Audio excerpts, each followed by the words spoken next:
வணக்கம் நண்பர்களே, வாங்க இன்னைக்கு சூர மீனை வச்சு ஒரு சூப்பராக ரசப்பொடியை போட்டு சூப்பரான ஒரு மீன் குழம்பு வைக்கலாம்.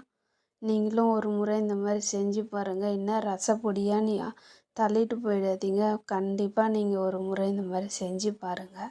ஸ்டவ் பற்ற வச்சு கடாயை வச்சு நல்லெண்ணெய் ஊற்றி கடுகு, வெந்தயம், சின்ன வெங்காயம், தக்காளி, பூண்டு, கருவேப்பிலை இது எல்லாத்தையும் போட்டு நல்லா வதக்கிக்கலாம்.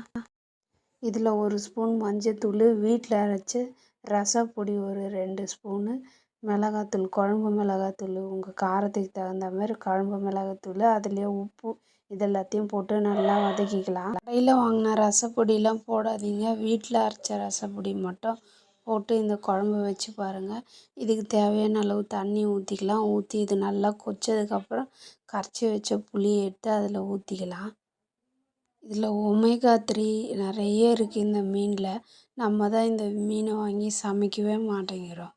வெளிநாட்டில் இருக்கவங்க ஃபாரினர்ஸ்லாம் இந்த மீன் தான் ரொம்ப அதிகமாக வாங்கி சமைக்கிறாங்க.